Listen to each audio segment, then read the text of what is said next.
बिस्मिल्लाहिर्रहमानिर्रहीम। अस्सलामु अलैकुम वरहमतुल्लाहि वबरकातुहू। वेलकम माई यूट्यूब चैनल हाफिज़ शफ़ीक। हज़रत सामीन, उम्मीद करता हूँ कि सब खैरियत और आफ़ियत के साथ होंगे। अल्हम्दुलिल्लाह, सूरतुल मुतफ़्फ़िफ़ीन उसका पार्ट 4, जिसके अंदर इंशाअल्लाह आज हम आयत नंबर 5 से पढ़ने जा रहे हैं। चंद आयात इसके आप हज़रात के सामने पढ़ेंगे। हमारा मकसद इसकी चंद आयात पढ़ना ही नहीं होगा, बल्कि उन आयात से निकलने वाले तमाम उसूल व ज़वाबत और तजवीदी कवानीन आप हज़रात के सामने रखेंगे, ताकि आप उन उसूल व ज़वाबत और तजवीदी कवानीन को मद्देनज़र रखकर बकिया कुरान की सही तरीके से तिलावत कर सकें। और यही हमारा मकसद है। अगर आप 24 घंटे में से 7 से 8 मिनट निकाल कर चंद दिन के लिए हमारी वीडियोज़ को सुनना शुरू कर दें, तो इंशाअल्लाह अल्लाह के फजल व करम से आप चंद दिनों के अंदर कुरान को सही तजवीद के साथ पढ़ना सीख सकते हैं, जो कि हर मुसलमान के लिए पढ़ना और सीखना ज़रूरी है। इसी के साथ अगर आप मेरे चैनल पर नए हैं तो प्लीज़ मेरे चैनल हाफिज़ शफ़ीक को ज़रूर सब्सक्राइब कीजिए। सदका जारिया समझकर हमारी वीडियोज़ को शेयर भी कीजिए।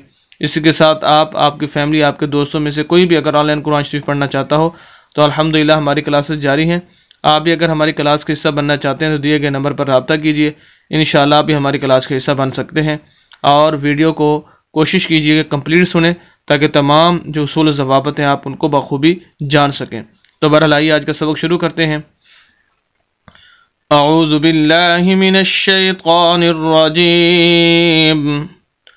बिस्मिल्लाहिर्रहमानिर्रहीम। सूरतुल मुतफ़्फ़िफ़ीन आयत नंबर 5। लियौमिन अज़ीम।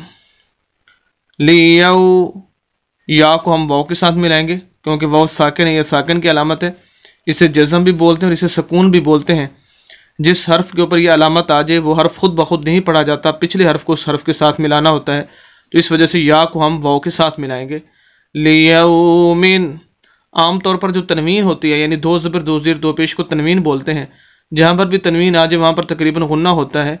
लेकिन शर्त यह है कि अगर हरूफ हल्की में से जो 6 हरूफ हैं, हमज़ा, हा, आइन, हा, गैन, खा, उनमें से अगर अगले हर्फ के अंदर कोई लफ्ज़ आ जाए तो फिर गुन्ना नहीं होता। जैसे यहाँ पर आगे आइन है, अब यहाँ पर हम गुन्ना नहीं करेंगे, लियौमिन ऐसे नहीं पढ़ेंगे, गुन्ना नहीं होगा, बल्कि लियौमिन अज़ीम। वजह इसकी क्या है कि आगे आइन आ चुका है हरूफ हल्की में से। अज़ीम, ज़ा को, ज़ा ये हमेशा मोटे हरूफ में से है, इसको हम मिलाएंगे या के साथ। और यहाँ पर देखें हम ज़ा को लंबा भी कर रहे हैं। इससे पहले हमने ज़बर वाला लफ्ज़ पढ़ा, या को पढ़ा, ज़ेर वाला लफ्ज़ पढ़ा, आइन को पढ़ा, ज़बर वाला लफ्ज़, किसी भी हर्फ को हमने लंबा नहीं किया। लेकिन यहाँ पर हम देखें ज़ा को लंबा कर रहे हैं, इसकी क्या वजह है? और उसूल भी यही है कि ज़बर ज़ेर पेश वाले लफ्ज़ को लंबा नहीं किया जाता। वैसे 3 उसूल हैं ज़बर ज़ेर पेश के पढ़ने में। एक ये कि ज़बर ज़ेर पेश वाले लफ्ज़ को लंबा नहीं करते, दूसरा यह है कि ज़बर ज़ेर पेश वाले लफ्ज़ को झटका दे के नहीं पढ़ते, और तीसरा यह है कि ज़बर ज़ेर पेश वाले लफ्ज़ को मजहूल नहीं पढ़ते। हम बात करेंगे यहाँ पर सिर्फ पहले उसूल की कि ज़बर ज़ेर पेश वाले लफ्ज़ को लंबा नहीं किया जाता। लेकिन यहाँ पर हम देखें ज़ा को लंबा कर रहे हैं, अज़ीम लंबा कर रहे हैं। उसका जवाब यह है कि ज़बर ज़ेर पेश वाले लफ्ज़ को उस वक्त लंबा नहीं करते जब उनके आगे हरूफ मद्दा में से कोई हर्फ ना हो। हाँ, अगर हरूफ मद्दा में से कोई हर्फ आ जाए तो फिर उसको ज़बर ज़ेर पेश वाले लफ्ज़ को लंबा किया जाता है। जैसे यहाँ पर जो हरूफ मद्दा में से या है, या मद्दा है। अब 3 हैं हरूफ मद्दा, अलिफ मद्दा, वाव मद्दा और या मद्दा। डिटेल के अंदर नहीं जाऊँगा, सिर्फ यहाँ पर हम बात करेंगे ये या मद्दा की। या मद्दा किसे कहते हैं? हार वो या साकिन, ये देखें साकिन की अलामत, हार वो या साकिन जिसके पिछले हर्फ के नीचे ज़ेर हो या मद्दा कहलाती है। और ऐसे लफ्ज़ को जिसके आगे या हो, ऐसे लफ्ज़ को लंबा करके पढ़ते हैं। इस वजह से हम ज़ा को लंबा कर रहे हैं। अज़ीम, लियौमिन अज़ीम, असल में अज़ीम मिन है, वक्फ करेंगे आयत के पूरे होने की वजह से। तो आखिरी हर्फ मीम है, हम इसको साकिन कर देंगे। जैसे या साकिन है, इस तरह मीम को साकिन कर देंगे और इसकी ये 2 ज़ेर जो है ये ख़त्म हो जाएगी। तो हमारा पूरी आयत हमारी हो जाएगी लियौमिन अज़ीम। यहाँ पर एक आयत पूरी होगी। इसका अगली आयत को शुरू करने से पहले ये समझ लें कि इस आयत को अगली आयत के साथ मिलाकर भी पढ़ सकते हैं, और अगर यहाँ पर वक्फ करना चाहें तो वक्फ भी कर सकते हैं।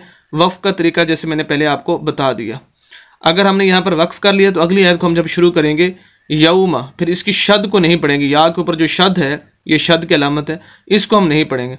लेकिन अगर हम यहाँ पर वक्फ नहीं करते, इस आयत को इस आयत के साथ मिलाकर पढ़ते हैं, तब यहाँ पर गुन्ना भी होगा 2 ज़ेर पर, और अगली आयत के साथ मीम को हम या के साथ मिलाएंगे और शद को भी पढ़ेंगे। कैसे? लियौमिन अज़ीम यक़ूमुन्नासु लिरब्बिल आलमीन। तो आप देखें फिर मीम दो ज़ेर या मी। अब यहाँ पर शद है, शद को पढ़ने के दो उसूल हैं। उसूल नंबर एक ये है कि शद वाला लफ्ज़ हमेशा दो मरतबा पढ़ा जाता है, एक मरतबा पिछली हर्फ के साथ मिलकर और दूसरी मरतबा शद वाले लफ्ज़ के ऊपर या नीचे कोई ना कोई हरकत ज़रूर मौजूद होती है। जैसे यहाँ पर ज़बर है, अब देखें मीम दो ज़ेर या मी, या एक मरतबा पढ़ा गया, फिर या ज़बर फा या को दूसरी मरतबा फिर हम पढ़ेंगे। उसूल नंबर दो ये है कि शद वाले लफ्ज़ को सख्त करके पढ़ते हैं, हल्की सी आवाज़ को रोक कर पढ़ते हैं। और यहाँ पर तीसरी चीज़ ये है कि यहाँ पर गुन्ना भी होगा। गुन्ना कहते हैं कि लफ्ज़ की आवाज़ को नाक के अंदर लेकर जाना एक अलिफ के बराबर, इसे गुन्ना कहते हैं। तो यहाँ पर गुन्ना होगा लियौमिन अज़ीम, ये गुन्ना है। यौमा, या को फिर वाव के साथ, वाव साकिन है। यौमा यक़ूमुन्नासु, यक़ू क़ाफ़ पेश वक़ू, इससे पहले आपने या मद्दा समझा, अब यहाँ पर है वाव मद्दा। वाव मद्दा किसे कहते हैं कि हर वो वाव साकिन जिसके पिछले हर्फ के ऊपर पेश आ जाए वाव मद्दा कहलाता है। जैसे यहाँ पर है वाव साकिन है और पिछला हर्फ क़ाफ़ है, उसके ऊपर पेश है, तो इस वजह से हम इसको वाव मद्दा कहेंगे और ऐसे लफ्ज़ को यानी क़ाफ़ का लंबा करके पढ़ेंगे। यक़ू क़ाफ़ पेश वक़ू। मीम को आगे हम मिलाएंगे नून के साथ, दरमियान में अलिफ और लाम दो हर्फ खाली हैं, इन दोनों को नहीं पढ़ेंगे। यहाँ पर दो हर्फ हैं, बाज़ जगह पर एक होता है, दो होते हैं, तीन चार तक भी हरूफ मुसलसल खाली होते हैं, तो खाली हरूफ को नहीं पढ़ा जाता। खाली से मुराद जिनके ऊपर नीचे कोई हरकत नहीं होती, यानी ज़बर ज़ेर पेश वगैरह नहीं होती, तो उनको नहीं पढ़ा जाता। मीम को हम डायरेक्ट नून के साथ, और नून मुशद्दद है, वही दो उसूल जो पीछे बता चुका हूँ कि मुशद्दद हर्फ दो मरतबा पढ़ा जाएगा, सख्त करके पढ़ा जाएगा। और तीसरा ये कि जहाँ भी नून मुशद्दद होगा वहाँ पर ज़रूर गुन्ना होगा। नून मुशद्दद, मीम मुशद्दद जहाँ भी आ जाएंगे वहाँ पर ज़रूर गुन्ना होगा, तो यहाँ पर हम गुन्ना करेंगे नून के ऊपर। और फिर इसके आगे अलिफ है और ये अलिफ मद्दा है। इससे पहले आपने समझा या मद्दा, फिर आपने समझा वाव मद्दा, और तीसरी चीज़ है अलिफ मद्दा। वो भी यहाँ पर आ गया कि हर वो अलिफ जिसके पिछले हर्फ के ऊपर ज़बर हो अलिफ मद्दा कहलाता है। हर वो अलिफ जिसके पिछले हर्फ के ऊपर ज़बर आ जाए अलिफ मद्दा कहलाएगा, और ऐसे लफ्ज़ को हम लंबा करके पढ़ेंगे। इस वजह से नून पर गुन्ना भी करेंगे और नून को लंबा भी करेंगे। अब देखें यौमा यक़ूमुन्नासु, गुन्ना भी करें और लंबा भी करें। यक़ू क़ाफ़ वक़ू वाव मद्दा, यक़ूमुन्नासु लिरब्बिल, रा उस वक्त मोटा पड़ा जाता है जब इसके ऊपर ज़बर और पेश हो। इसी तरह लाम का भी यही उसूल है कि लाम और रा जब इसके ऊपर ज़बर और पेश आ जाए दोनों के ऊपर, तो ये दोनों हरूफ मोटे पड़े जाते हैं। अगर इनके नीचे ज़ेर आ जाए तो फिर बारीक। देखें लाम है, इसके नीचे ज़ेर है तो ये लाम बारीक पड़ा जा रहा है। अब रा इसके ऊपर ज़बर है तो ये मोटा पड़ा जाएगा, पेश आ जाए तब भी मोटा पड़ा जाएगा। हाँ, रा और लाम के नीचे ज़ेर अगर आ जाए तो फिर बारीक पड़े जाते हैं। तो बहरहाल लिरब्बिल, बा के ऊपर शद, वही दो उसूल शद वाले, पिछले हर्फ को इस हर्फ के साथ मिलाएंगे, दो मरतबा बा को पढ़ेंगे, बा को सख्त करके पढ़ेंगे, और फिर इसी बा को हम मिलाएंगे अगर लाम के साथ, दरमियान में अलिफ खाली है नहीं पढ़ना। लिरब्बिल आलमीन, आइन के ऊपर खड़ी ज़बर खड़ी ज़ेर उल्टा पेश तीन हरकतें होती हैं। जिस हर्फ के ऊपर नीचे आ जाए उस हर्फ को लंबा करते हैं, तो आइन को लंबा करेंगे। रब्बिल आलमीन, मीम ज़ेर या मी, या मद्दा आ गई। हर वो या साकिन जो पिछले हर्फ पर ज़ेर हो, पीछे बता चुका हूँ, ये आ चुकी है आज़ीम के अंदर, वही है या मद्दा है।